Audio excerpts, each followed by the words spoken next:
Remember to like, subscribe, leave your comment, leave your feedback, and tell us what you think.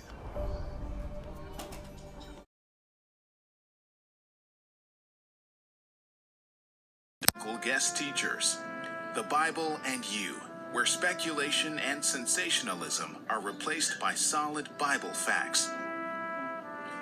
That's right, the Bible and you. Thank you again, Pastor Israel Steinmetz, for your teaching tonight, and we really appreciate you and your service again to us. Tonight we're joined on the live line with my co-host, Pastor Demetrius Serrier, who is with us calling in from Florida. And now we're going to our Bible teacher today, Minister Richard Barrett, who is actually from Brooklyn. And we are going to be talking about learning to read the Bible well, how inherited ideas affects our reading and understanding of the text. And so we are here, we are live, and we are in color. Thank you again. If you have questions, if you would like to leave comments, please do so in our C box. We really appreciate you. Thank you again so much. And I want to say good evening to you, our Bible teacher for this hour, Richard Barrett. Good evening and welcome to the Bible and You. Thank you very much. Good evening to each and every one. Good evening to you and Pastor Syria. I must commend you both for the great job that you have been doing over the past couple of weeks.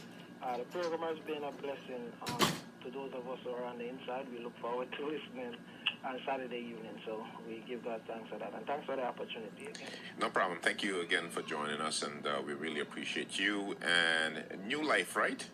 Am I name of the church again? New Life? I forget the New Life Church of God. Okay, got you right.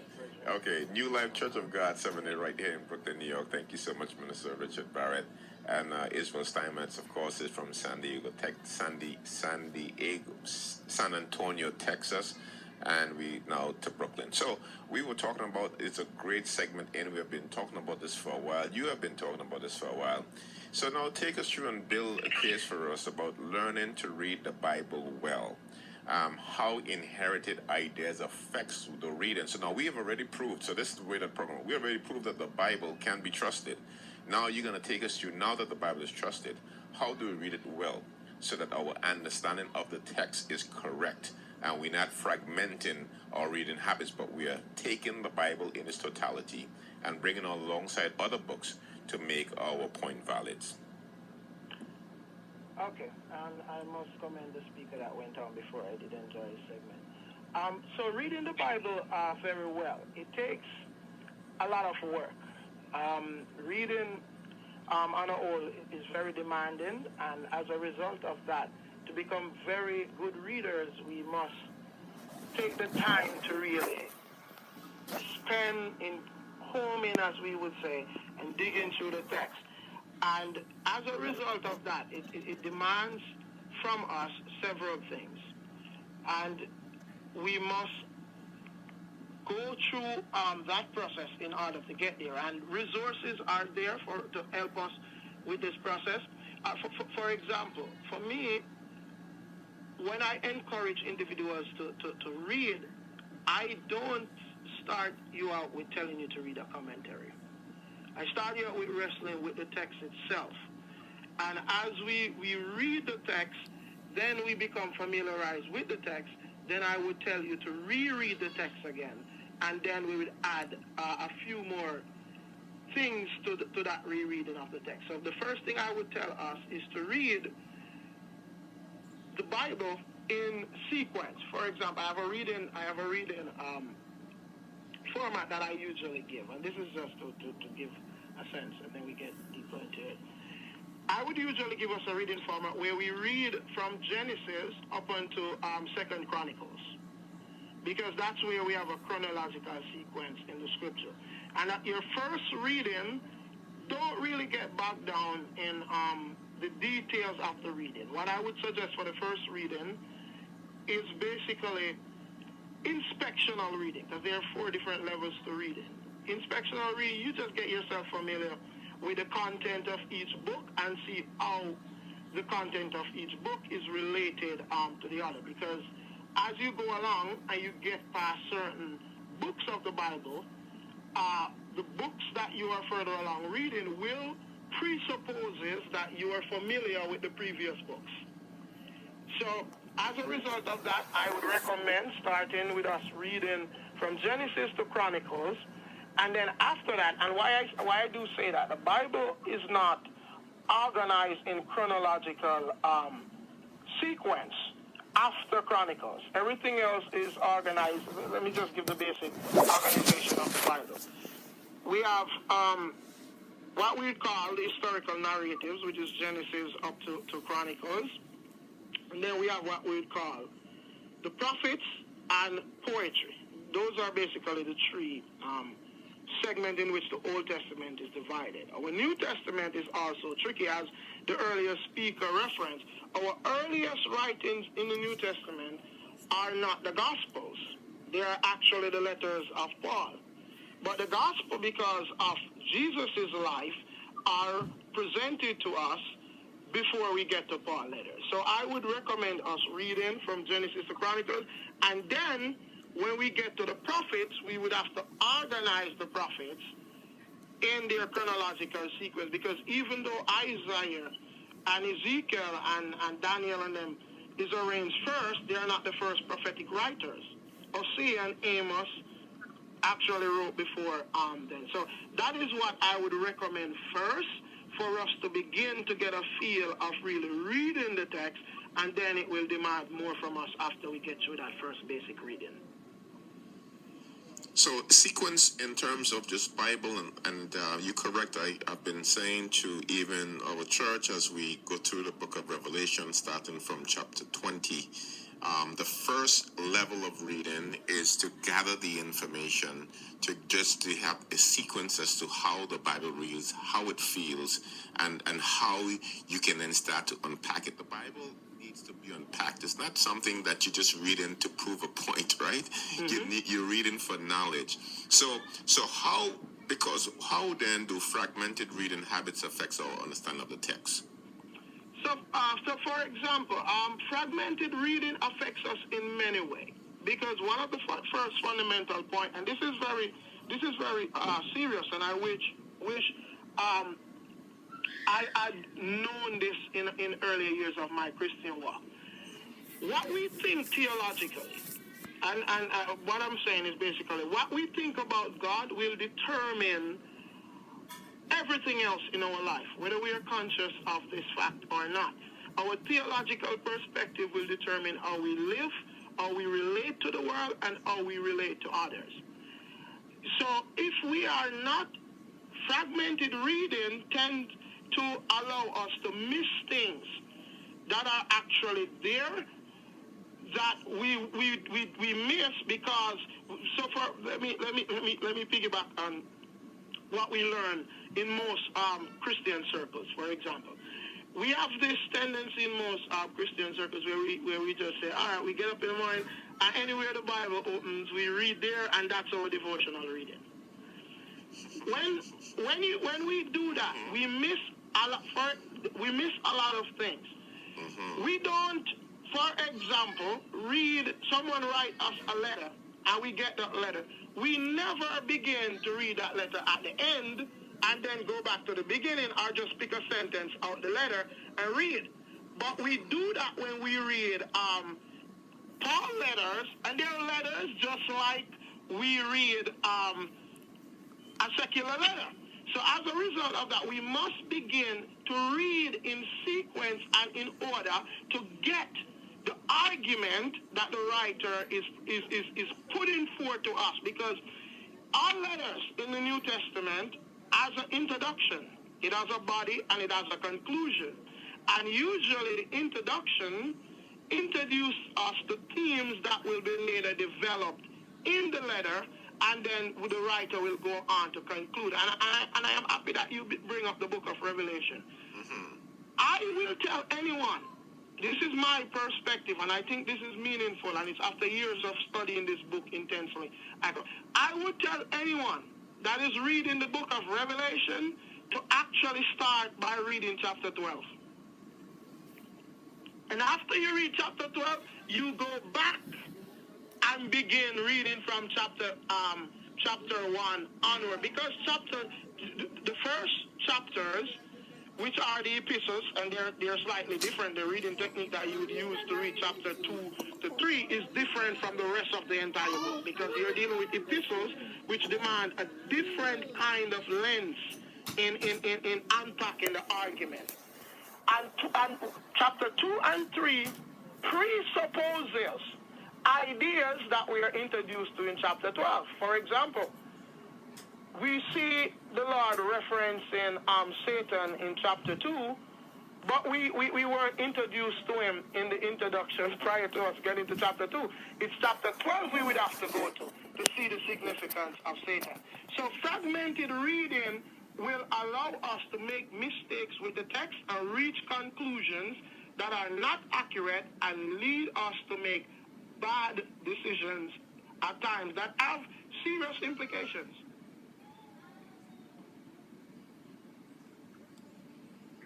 Pastor Richard, this is Pastor Sari calling, speaking to you from Florida. It's good to have you on.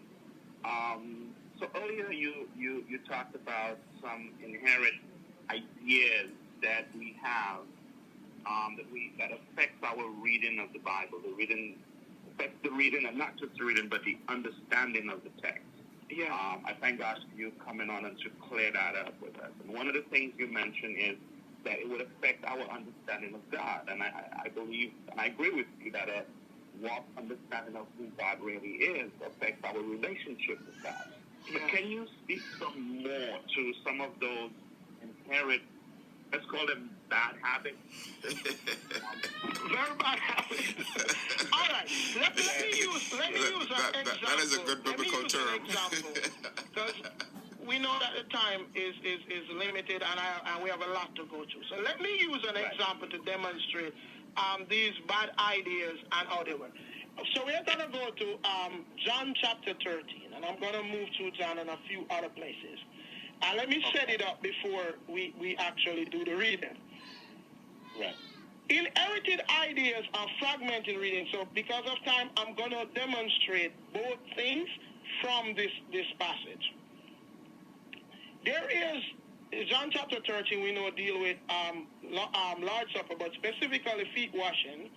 And one of the things that most of us don't realize is that John is the only one that speaks of feet washing at the Lord's Supper ceremony.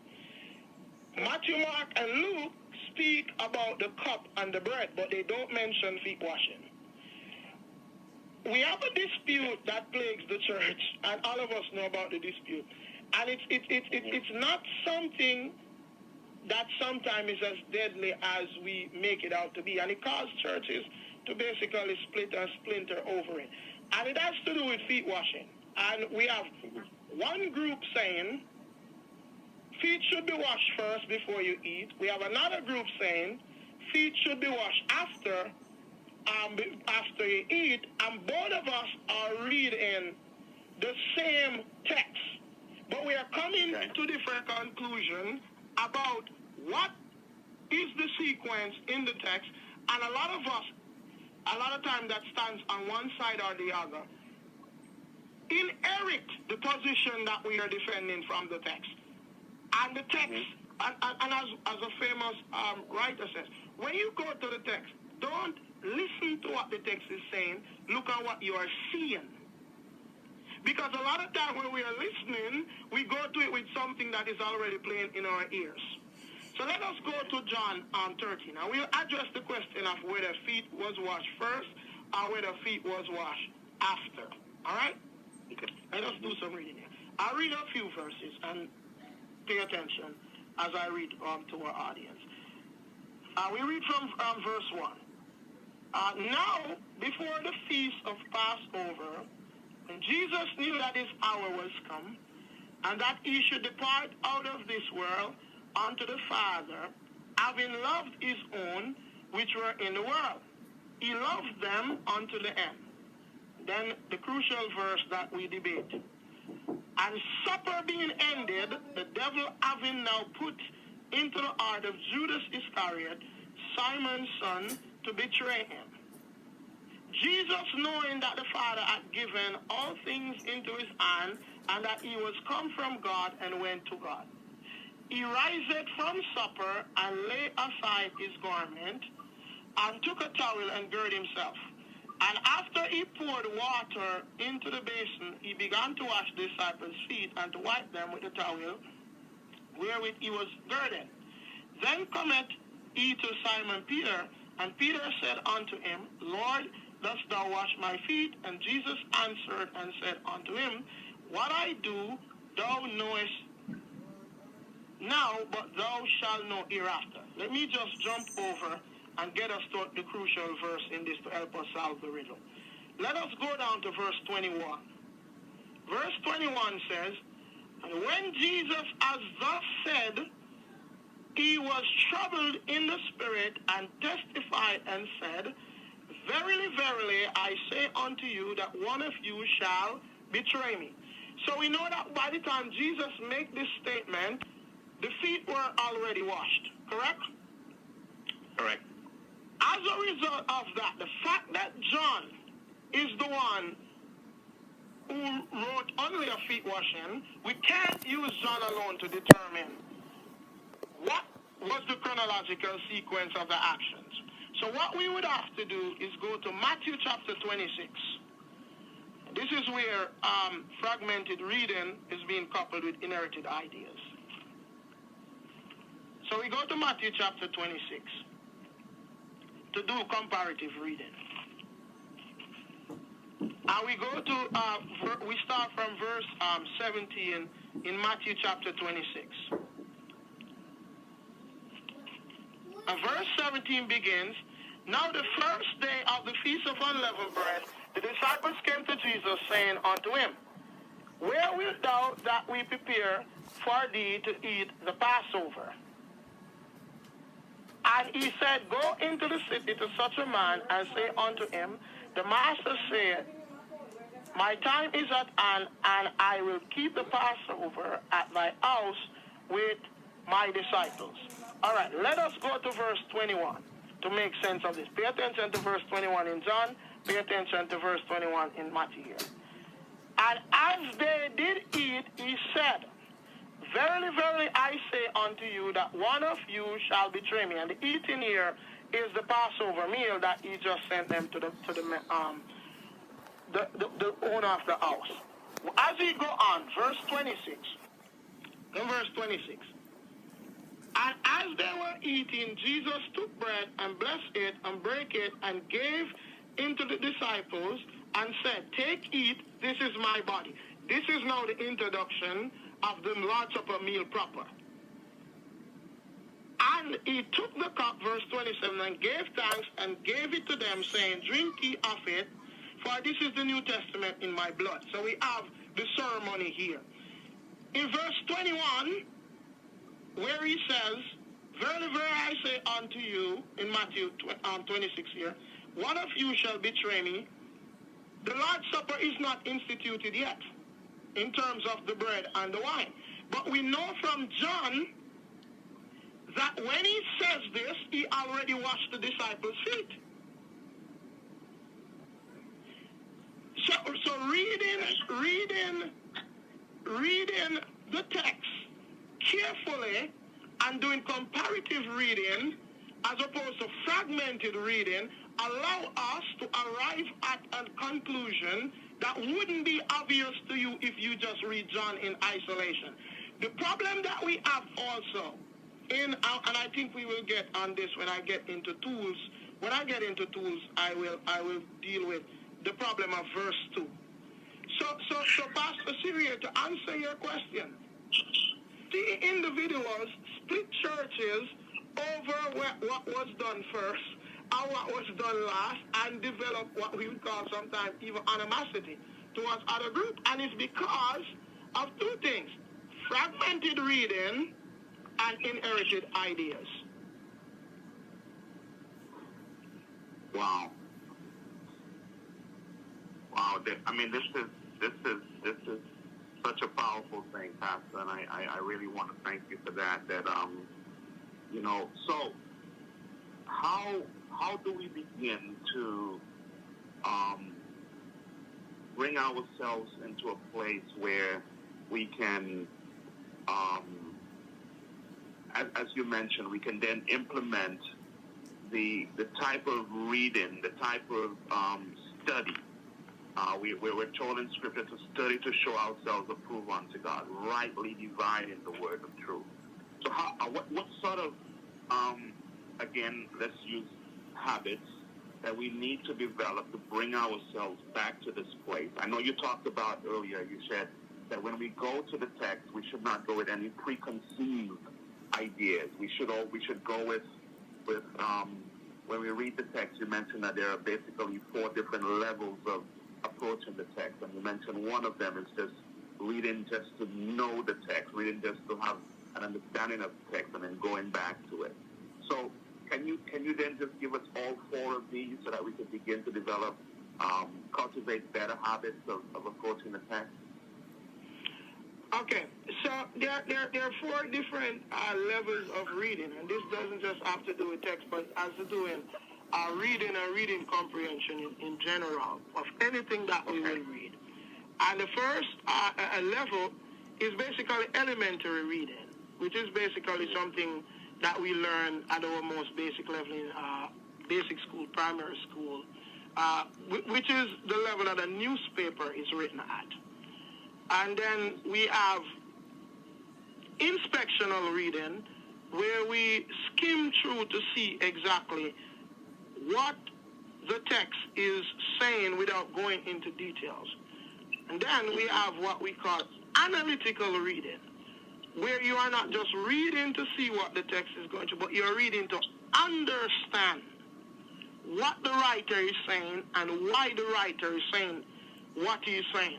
And then we have the highest level of reading, what we call comparative or syntactical reading, where you I just did a basic syntactical reading there, where I read John and I read Matthew, detailing the same event to formulate a unified conclusion. We must do that. The writers of the New Testament did that, and they had to do that because they were a Jewish group competing with the Pharisees, the Sadducees, and others in who has the right understanding of the scriptures of Israel. And as a result of that, as the famous New Testament scholar Larry Hurtado said, they went and ransacked the text in order to understand what Jesus did. And that means we have to ask the text questions. So if we look at, for example, Hebrews chapter 3, the writer is teaching the church about the power of faith and how faith is necessary for us to make it into God's rest. And the writer went on to demonstrate from the Old Testament the fact of the matter of what he was demonstrating and what he did. He gave us several texts. He quoted from the Psalms, and he quoted from multiple different places on the Psalms. He read the wilderness story. But if you look at the end of, and this is analytical and syntactical reading being combined in Hebrews chapter 3.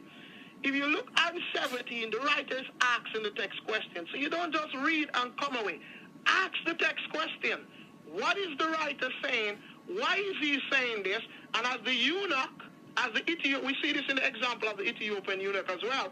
When Philip approached him in Acts chapter 8, he asked Philip, who is the prophet speaking about in Isaiah 53? Is he speaking of himself, or is he speaking of someone else?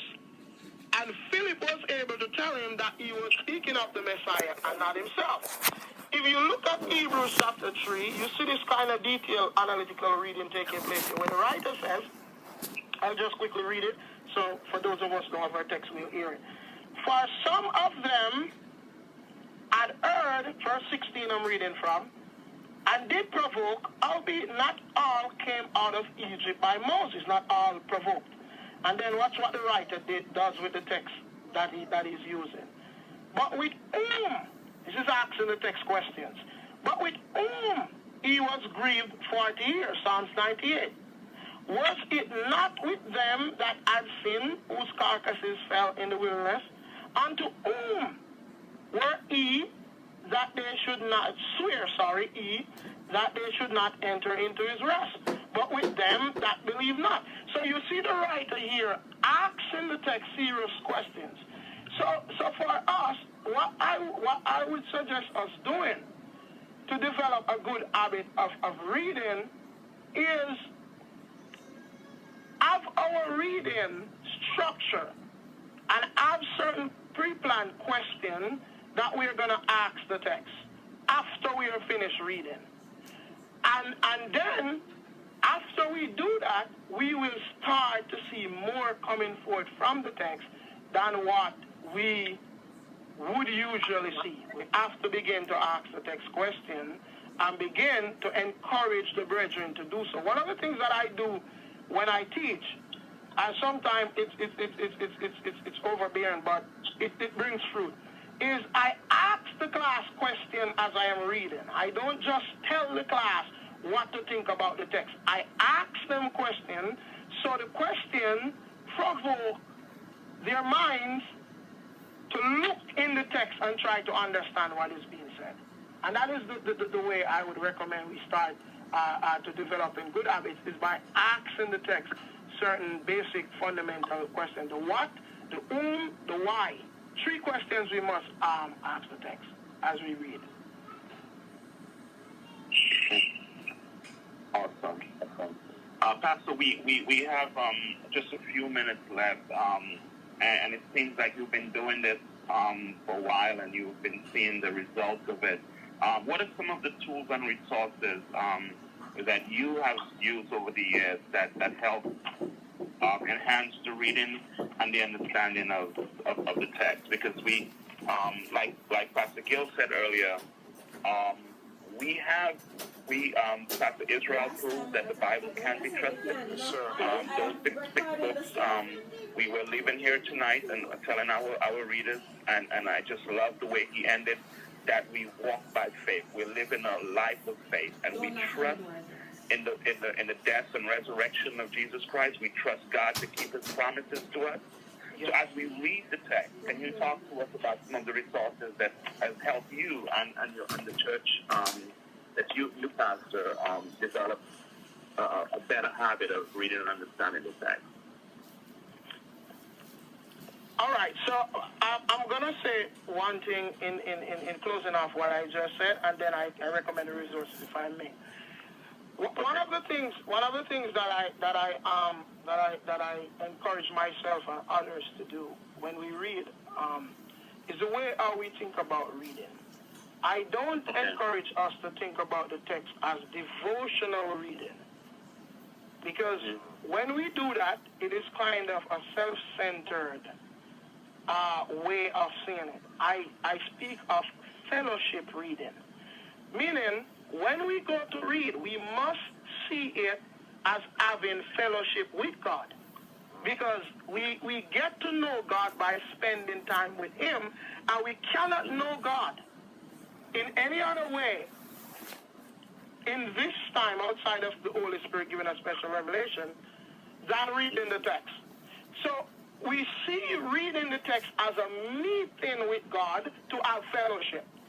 And that's a whole different psychological dynamic when you see it that way, because now you see it as you going to meet with God and to know who God is from what he tells us in the text. And I think that changes how it encourages us and changes how we approach our reading, as opposed to the traditional devotional reading where we do it to see ourselves as fulfilling what we would call a tick in our day to say that I am a good Christian, I did my reading this morning. No, I see it as fellowship, and as such, it demands us taking it seriously and enjoy it while we do it.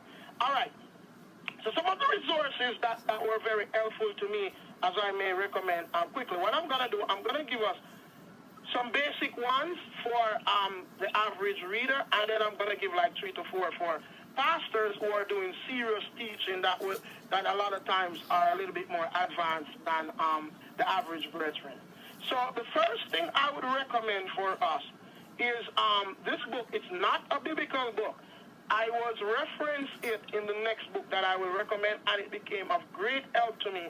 The name of the book is called How to Read a Book, the Classic Guide to Intelligent Reading, and it deals with How to the read a 4 book. levels of reading that I mentioned. and the different skill that you need to develop to read at each level. So it's called How to Read a Book, a Classic Guide to Intelligent Reading. That will help you to read any form of literature that you put before you. Any form, philosophy, science, anything. Then the next book that I used that was very helpful to me is How to Read the Bible for All Its Words. This book is in several different editions. The 4th edition is the latest. How to Read the Bible for All Its Words is written by Gordon Fee, which is a premier New Testament scholar, and Douglas Stewart, which is another premier Old Testament scholar. So both of them wrote different sections in it in their field of expertise. What that book does, it teaches us how to understand the different genres of literature that are present in our Bible, because the Bible has different genres. Psalms, Ecclesiastes, Proverbs, as I mentioned earlier, they're poetry, and they demand different understanding in order to interpret them properly. And he does this for the Gospels, he does this for Paul letters, he does this for Revelation and all the books. So that will help us. And these books that I'm recommending, we don't agree with everything that's in them, but enough is there for us to learn and can walk away a better reader. The next thing that I would recommend is we need to understand the background of the text. When we understand the background, we will see a lot of things there that is not obvious to you that doesn't live in the culture. And we have this with music. Many of us that are from the Caribbean, when we listen to Bob Marley, it sounds different to an American that listens to him, even though we are hearing the same words. So the Illustrated Manners and Custom by Howard H. Voss, V-O-S, his last name. What this does, it gives us the background of the Bible. But why this one is unique? Because there's a whole lot of manners and customs out there. Why this one is unique? It divides up the information from different time period in the Bible, and it links the books of the Bible that covers that time period. So you won't read something about the Old Testament way of life and then you go and impose that in the New Testament when clearly there are cultural dynamics that have changed. So this does that for us, and it helps us very well with that. Apart from the background and understanding how to read, we need a good word study dictionary. For the most basic elementary one, I would recommend for us the Vine's Complete Expository Dictionary of Greek and Hebrew words. The Vine's, make sure it's a complete, because he did them separate, the Old Testament separate and the New Testament, and then later they bound it under one. So look for the complete one. And those 4 will get us to a good place. And I would recommend us doing those before we get to a commentary if we are a basic reader. Those of us who are beyond that stage, this can be really helpful as well. Now, for the more advanced readers that are leaders, I would recommend these books for us. The Theological Word Book of the Old Testament. This deals with purely the Old Testament. It's a 2-volume work by Gleason Archer and Bruce Watko, and this will allow us to really deal with our vocabulary in the Old Testament. And another 2 book, I'm going to give you 2 books by the same author. The Art of Biblical Narrative. This is a very brilliant book. It shows us how the stories of the Bible is being told, and different techniques that the writers are using that allow us to come away from the text with a whole lot of insights that is not obvious. The other one that he did is The Art of Biblical Poetry. He gives us the tools how to read biblical poetry. And that's by Robert Adler. Then my other recommendation for the advanced is Backgrounds of Christianity by Everett Ferguson. This deals with the entire Jewish, Greek, and Roman background of Christianity, and it deals with every single thing you would want to know about the background, from everything about the culture, politics, music, everything.